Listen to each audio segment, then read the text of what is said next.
지난주에 오후 예배에 오신 우리 김효 선교사님 계시는데요. 그 선교사님과의 첫 만남이 언제였는지 제가 이렇게 곰곰이 생각해 보니까 벌써 한 20년이 지났더라고요. 제가 20년 전에 서울에서 그 중등부 사역을 할 때였어요. 아이들을 데리고 한 50여 명의 아이들을 데리고 그 좋은 이웃이라는 시각 장애인 찬양단이 있었는데 그 찬양단 아이들과 함께 장애 이해 또 장애 체험 캠프에 우리 아이들을 데리고 다녀왔습니다. 그때 그 캠프를 인도한 분이 우리 김효 선교사님이었는데요. 이분은 사실 시각장애 쪽의 전문가입니다. 그래서 그때 당시에 중학생, 고등학생이었던 혜림, 손혜선 이 두 여자 아이들을 또 그리고 저 가운데 있는 우리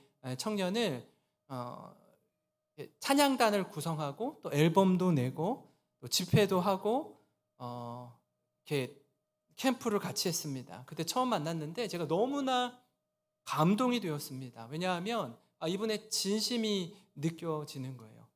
장애인을 사랑하고 영혼을 사랑하는 마음이 아주 깊이 느껴지더라고요.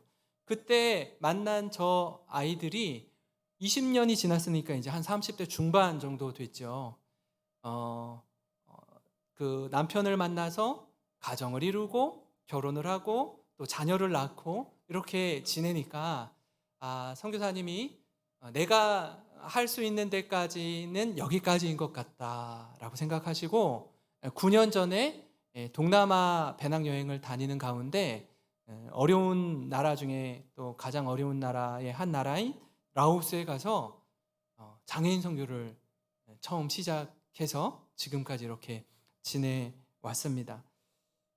이 두 자매가 잘 성장해서 가정을 이루었는데 지난달이 4월달 딱 한 달 전에 그 장애인 선교에 굉장히 앞서가는 서울 강남에 있는 남서울 은혜교회라는 데가 있습니다.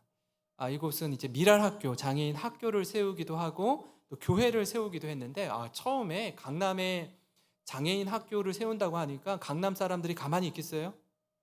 난리가 났어요. 데모하고 우리 동네에 이런 혐오 시설이 들어올 수 없다라고 난리를 쳤었습니다. 그때 당시에 어마어마했어요. 그럼에도 불구하고 교회를 세우고 학교를 세워서 지금은 그 지역에 굉장히 자랑거리가 되고 많은 사람들이 또 이렇게 사모하고 또 좋아하는 교회가 되었습니다. 거기에 지난달 우리 혜림 혜선 자매가 특송을 하고 우리 선교사님이 말씀을 전하는 시간을 가졌는데 제가 영상을 보다가 좀 하나 놀랐습니다. 그게 뭐냐면 둘 다 선천성 녹내장으로 이제 앞을 전혀 보지 못하는 이제 그렇게 된 거죠. 10번 이상 수술을 했다가 나중에 이 안압이 너무 높으니까 이제 눈을 빼고 의안을 넣었습니다. 그리고 이제 앞을 못 보는데 결혼을 이렇게 했어요. 결혼을. 그러니까 첫째 혜림이는 결혼을 해서 자녀 둘을 낳고 지내는데 남편이 최근에 뇌출혈로 쓰러졌어요. 너무나 힘이 들죠. 둘째 혜선이는요, 시각장애인 남편이랑 결혼했어요. 특수교사이면서. 그렇게 이제 부부가 지내는 가운데 자녀를 낳았습니다. 아들을 낳았는데 이 아들이 태어날 때부터 무홍채증, 홍채가 없는 거예요. 그러니까 앞을 전혀 못 보는 아이가 태어났어요. 기가 막히죠. 근데 지난달에 둘째를 임신한 지 5개월 되는 상태로 남서울 은혜교회에서 특송을 하는 거예요. 그러니까 선교사님 만났는데 둘째를 가졌다는 거예요. 그럼 또 시각장애인 아이가 태어날 확률이 굉장히 높아요. 이건 뭐 불보듯 뻔하는 겁니다. 그래서 선교사님이 그랬다고 해요. 혜선아, 너 어쩌려고 둘째를 가졌어? 너가 누구보다 잘 알 텐데 이 아이 어떻게 키우려고? 그렇게 이제 물었대요. 물었더니 이 둘째 혜선이가 하는 말이 제 머리를 땡 하고 때리더라고요. 선교사님, 제가 앞을 못 보고 너무나 힘든 시간을 지날 때에 저에게 큰 힘이 되었던 사람은 지금 제 옆에 서 있는 우리 언니였어요. 언니가 없었으면 정말 힘들었을 거예요. 우리 아들이, 첫째 성민이가 어려운 시간을 지낼 때에 옆에 좀 동생이 붙어 있으면 서로가 서로에게 의지가 될 것 같아서 아이를 또 하나 갖게 됐어요 라고 얘기하더라고요. 여러분, 이거는요, 우리는 상상을 못하는 일입니다. 경험하지 않으면 그 마음을, 심정을 헤아릴 수가 없어요. 그 두 자매가 지금은 장성해서 이렇게 찬양을 하고 하나님 예배하는데요. 잠깐 짧은 영상을 보고 말씀을 이어가겠습니다. 세상에 처음 태어날 때부터 전 선천성 녹내장으로 시각장애를 가지게 되었고 10번이 넘는 수술을 받으며 참 많은 눈물을 흘려야 했습니다. 이젠 두 아이의 엄마가 되었지만 건강했던 제 남편에게 갑작스럽게 찾아온 뇌출혈. 남편은 여전히 그 병으로 인해 긴 재활의 터널을 걷고 있습니다. 또 다른 고난이 저에게 찾아올지라도 매 순간 함께 해주시는 주님이 계시기에 전 오늘도 희망의 나무에 열매가 맺어지기를 기대하며 기다립니다.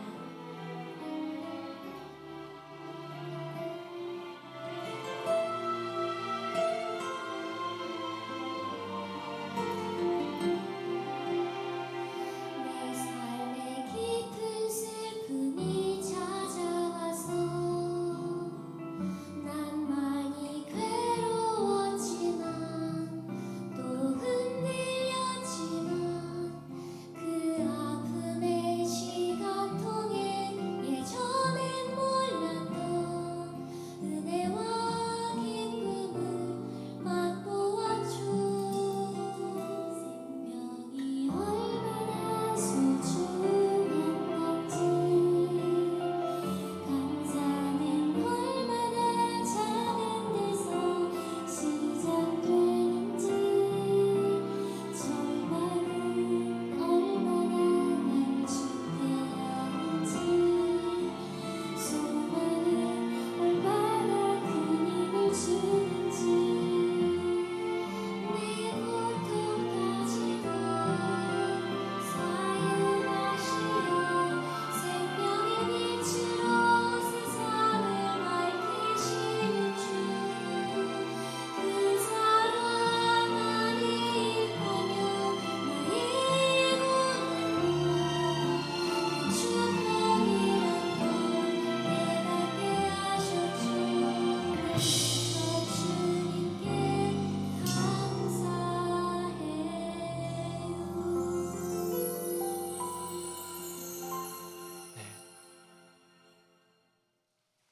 두 자매가 앞에 안 보여가지고 걸어 나올 때 그 우리 실 있잖아요. 실 꿰매는 거, 그거를 이게 보이지 않게 쭉 놓은 걸 그걸 잡고서 걷는 거예요. 잡고서. 정말 놀랍죠. 정말 절망 가운데 있고 사는 게 하루하루가 참 버거울 텐데도 불구하고 이 감사의 끈을 놓지 않고 희망의 나무를 심는 저 자매를 보면서 참 많이 이렇게 반성하게 되더라고요. 사랑하는 성도 여러분, 우리는 어떻습니까? 여러분, 굉장히 많은 걸 이미 받아 누리고 있고 또 만 가지 은혜를 누리고 있음에도 불구하고 꼭 안 주신 한 가지, 두 가지, 여러분 그것 때문에 혹시 투덜대고 있지는 않습니까? 꼭 갖지 못한 그 한 가지 때문에 만 가지 은혜에 대한 감사 대신 여러분 혹시 불평하고 있지는 않습니까? 제가 오늘 말씀을 준비하면서 하나님께서 제게 주신 감사의 제목들을 이렇게 한번 떠올리고 기록해 봤어요. 그랬더니 그 감사의 제목들이 참 많더라고요.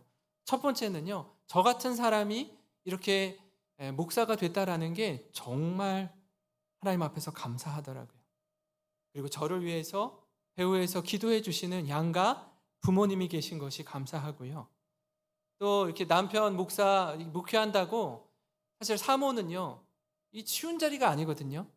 뭐 이렇게 드러나면 드러난다고 쿵 받고, 또 이렇게 뭐 눈에 안 띄면 너무 눈에 안 띈다고 콩 받고, 뭐 이래도 욕 먹고 저래도 욕 먹는 자리가 사모라는 자리예요, 사실은. 근데 옆에서 얼마나 든든한 힘이 되어 주는지 그런 아내가 있어서 너무너무 감사하고요. 아이들은 그냥 뭐 제가 얘들아 우리 어디로 이사 가야 돼? 그러면은 네 하고 따라오고, 저리로 이사 가야 돼? 그러면 네 하고 따라오는 그 아들 딸이 있어서 너무너무 감사하더라고요. 그리고 정말 감사한 건 제가 오랜 시간 이 부교육자로 있으면 언제든지 그 이사 갈 준비, 또 목사는 장례 치를 준비, 이사 갈 준비, 죽을 준비를 해야 된다고 하거든요. 맨날 이사를 다녔는데 이렇게 좋은 교회에 부임할 수 있게 된 것, 그리고 제가 정말 마음 중심으로 존경하는 원로 목사님이 계신 것, 그리고 좋은 성도님들 만나서 행복하게 목회할 수 있는 게 정말 감사했습니다. 그렇다면 여러분, 저의 감사는 이래요. 여러분의 감사는 무엇입니까? 여러분의 감사의 제목은 무엇이에요?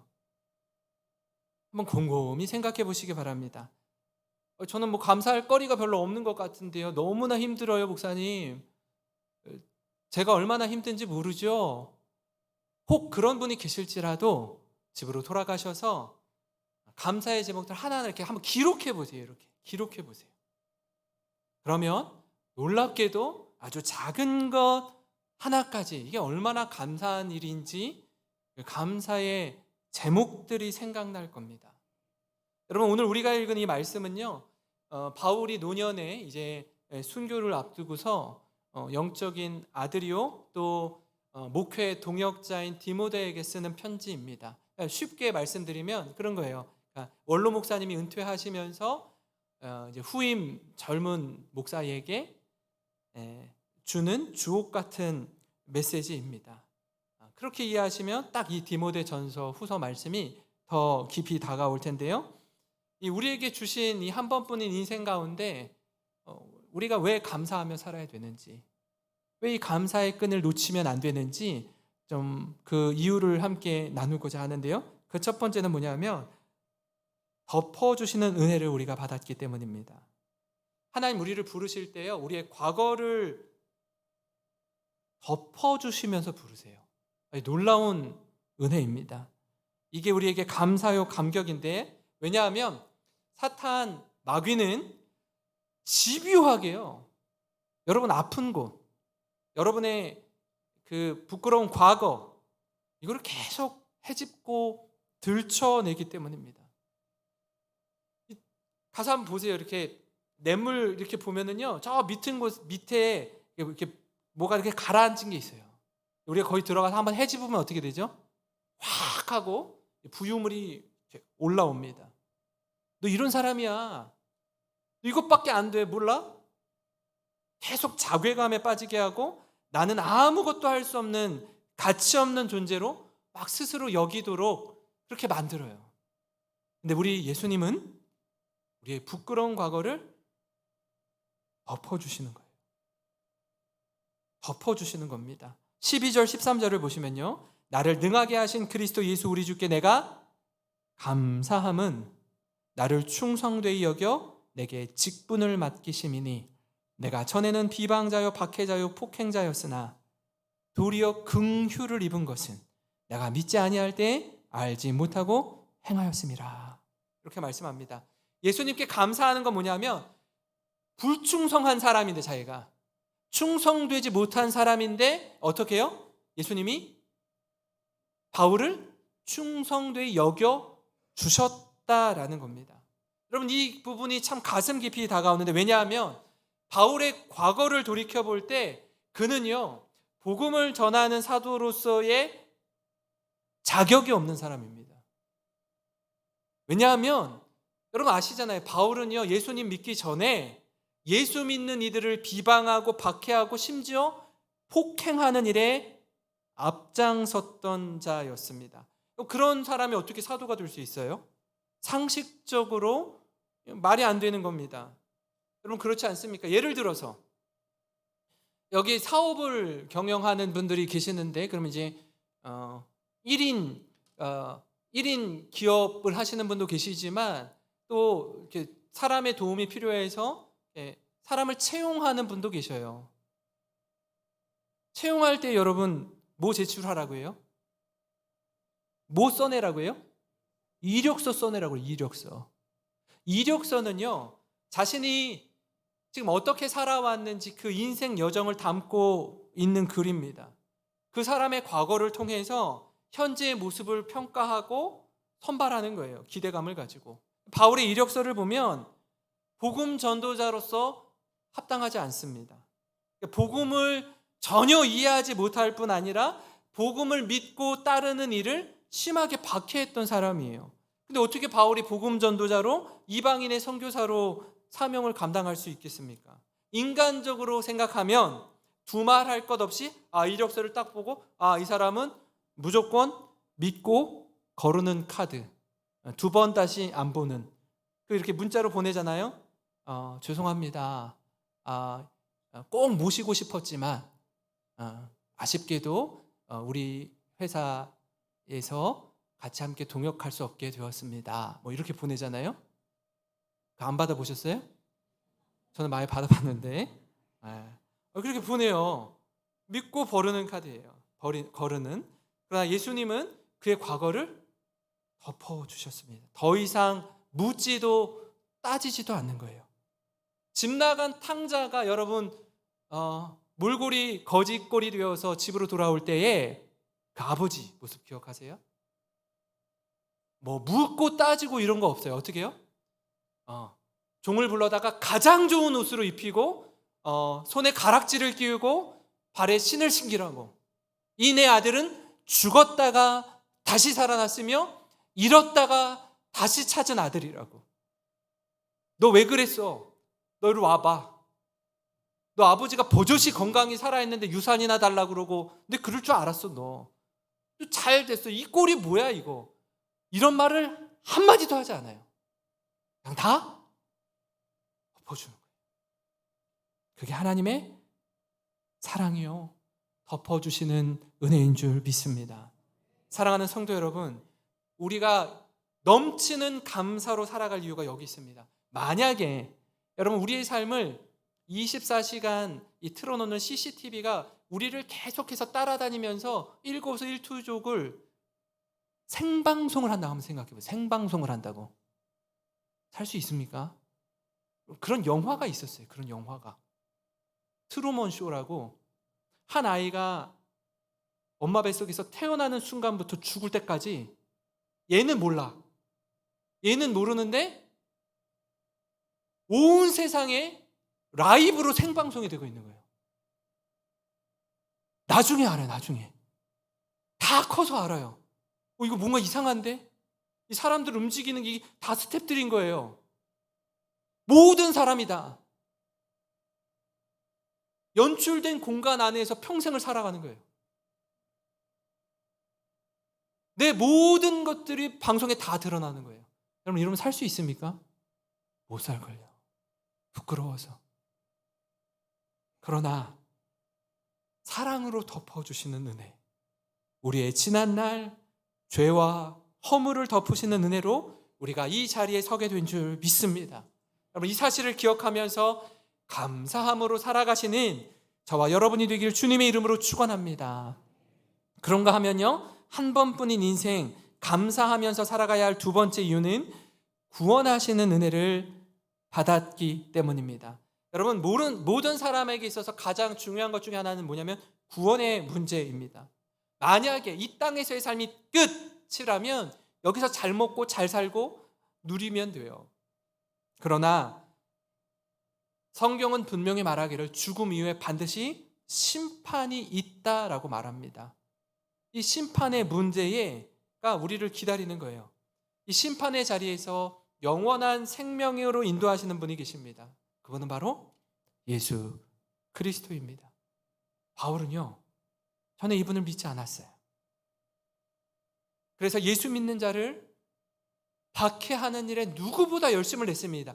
그렇게 하면 할수록 하나님께 영광 돌린다라고 생각했어요. 이 일이 자신의 사명이라고 여기고 온 힘을 쏟아부었습니다. 근데 보세요. 열심을 내면 낼수록 그는 십자가의 원수로 행하게 되는 거예요. 그걸 모르고 있었어요. 그렇게 그리스도인을 박해하기 위해서 예루살렘이라는 울타리가 너무 작았나 봐요. 그 공간이 제사장에게 체포 명령권을 발급받아 가지고 어디로 가요? 다메섹으로 가는 거예요. 너희들 곧 기다려, 내가 오게 가둬줄게 하고 그 막 혈기 왕성한 살기 등등한 모습으로 다메섹으로 향하여 가던 길에 강력한 빛에 의해서 시력을 잃죠. 압도당합니다. 주여 뉘시오니까.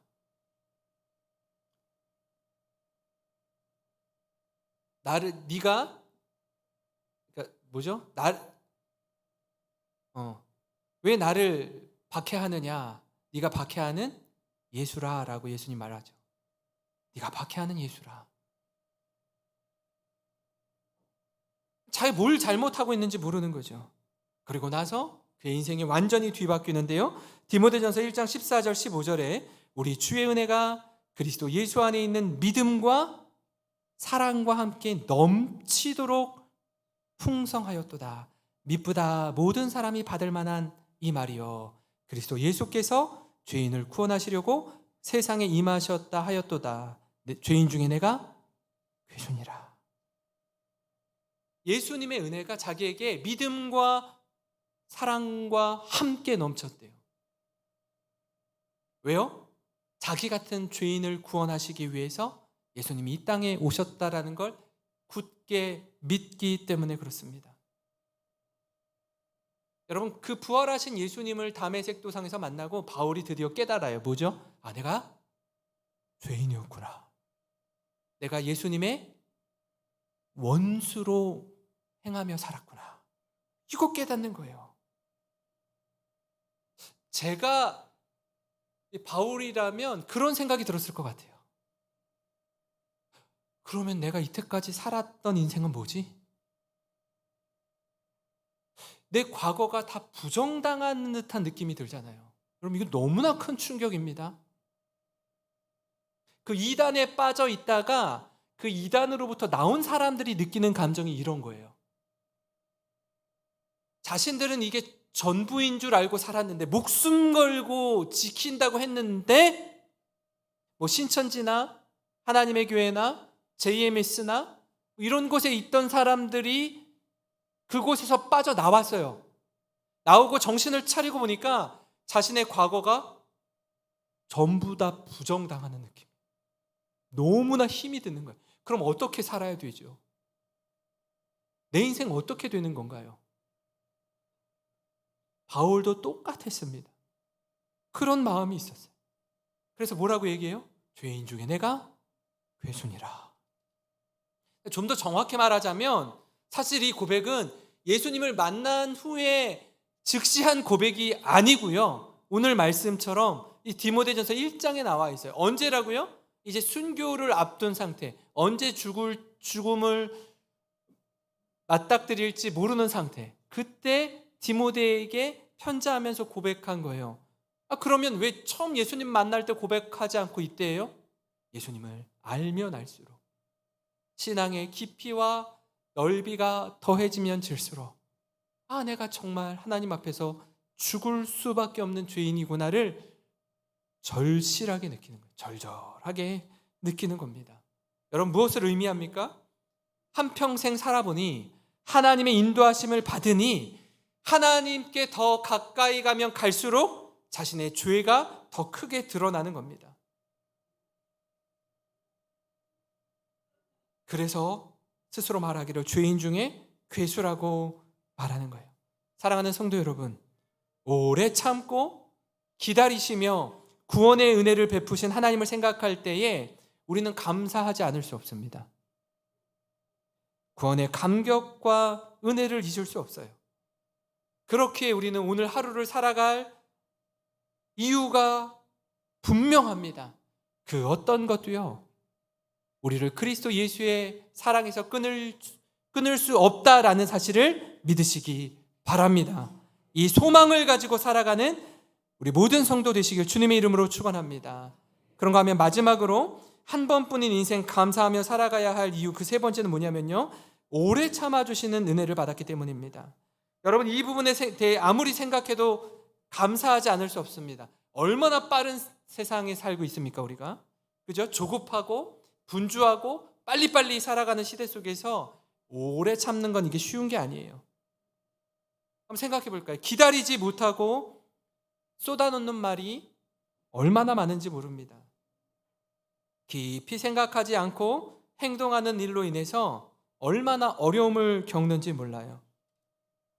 인생의 크고 작은 일들을 이렇게 겪고 지나다 보면은 오래 참고 또는 기다리지 못해서 겪는 일들이 비일비재합니다. 그러나 이런 우리에게 친히 다가오셔서 오래 참아주시고 기다리신 분이 있습니다. 그분이 바로 우리 주 예수 그리스도인 줄 믿으시기 바랍니다. 오늘 말씀 16절을 현대인의 성경으로 보면 이렇습니다. 그런데도 여기서 그런데도는 죄인 중에 내가 괴수입니다. 그런데도 나를 불쌍히 여겨주셨습니다. 그것은 예수 그리스도께서 나에게 철저하게 참으시는 인내를 보이심으로 후에 주님을 믿어 영원한 생명을 얻을 사람들에게 본보기로 삼기 위한 것입니다. 우리 예수님 어떤 분이라고요? 철저하게 참으시는 인내를 바울 자신에게 보여주셨다라는 겁니다. 아마 우리라면 바울을 못 참았을 거예요. 예수님을 대적하는 바울을 심판했을 겁니다. 그러나 주님은요, 오래 참음의 본을 보여주셨습니다.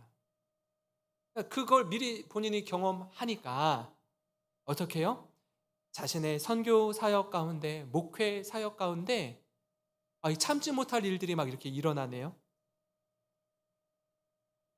이런데 바울이 참을 수 있게 된 거예요. 왜요? 예수님이 나를 참아주셨거든요. 오래 참아주셨거든요. 바울의 편지, 지금 이 디모데전서 후서를 읽다 보면요, 바울 상처가 되게 많은 사람이겠구나, 바울 되게 힘들었겠구나라는 걸 우리가 알 수 있는 대목들이 있습니다. 근데 바울이 이 상처로 인해서 트라우마를 갖지 않더라고요. 저는 이게 너무나 부러웠어요. 아니, 굉장한 상처를 많이 받았는데 어떻게 바울은 이걸 능히 극복하고 나의 달려갈 길과 내 주께 받은 사명, 곧 하나님의 은혜의 복음을 전하는 일에는 나의 생명조차 귀한 것으로 여기지 아니하노라 하면서 그 길을 갈까? 너무 부러웠어요. 왜냐면 전 상처가 되더라고요. 자칫 잘못하면 그의 마음을, 이 버림받은 기억들이 그의 마음을 무너지게 할 수 있는데, 여러 차례 버림받았음에도 불구하고 이 상처를 딛고 일어서는 바울을 우리가 볼 수 있는데요. 디모데후서 1장 15절입니다. 우리 같이 한번 읽어보겠습니다. 시작. 아시아에 있는 모든 사람이 나를 버린 이 일을 내가 아나니 그 중에는 부겔로와 허모게네도 있느니라. 아시아에 있는 모든 사람이 나를 버렸대요. 제가 이거를 읽으면서 그런 생각이 들어요. 바울은 자기 디모데 전후서 이 편지가 성경으로 기록될 줄 몰랐나? 이름을 밝히네. 그죠? 자기를 버린 사람 중에 누가 있대요? 부겔로와 허모게네가 있대요. 디모데 후서 4장 16절입니다. 이것도 같이 읽겠습니다. 시작.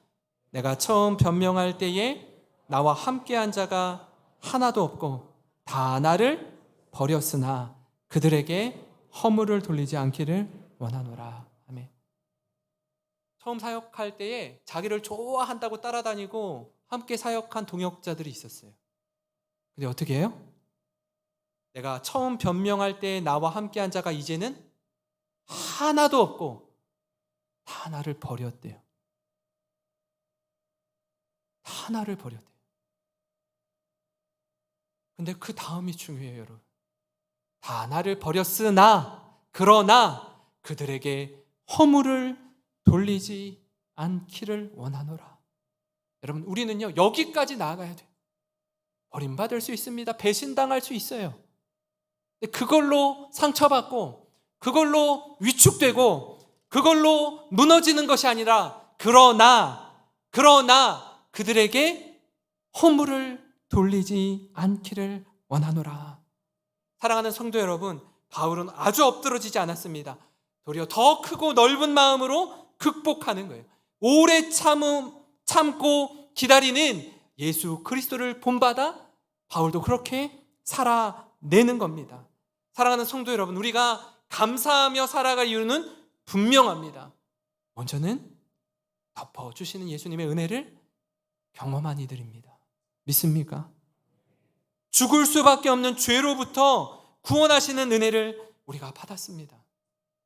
그 구원을 이루기 위해서 오래 참고 기다리시는 하나님의 사랑을 받은 자들이 바로 저와 여러분인 줄 믿습니다. 저는요, 이 그리스도인의 삶을 사는 여정 가운데 바울뿐 아니라 저도 그렇고 여러분도 그렇고 어려운 길을 지날 때가 있어요. 가시밭길을 걷기도 하고요, 사망의 음침한 길을 통과할 때도 있습니다. 어떤 때는 바울처럼 다 나를 버리는 것 같아요. 주위를 돌아보니까 연락할 사람 아무도 없고 나에게 도와준 사람 아무도 없을 때도 있어요. 여러분, 그때 우리가 중심을 잘 잡아야 하는데 자기 연민에 빠지지 않는 거예요. 나같이 불쌍한 사람이 어디 있어요? 세상에 나처럼 그러면요 와르르 무너져요. 꼭 기억하시기 바랍니다. 자기 연민에 빠지지 않고 끝까지 주님과 함께 믿음의 경주를 완주하는 모든 성도 되시길 주님의 이름으로 축원합니다. 같이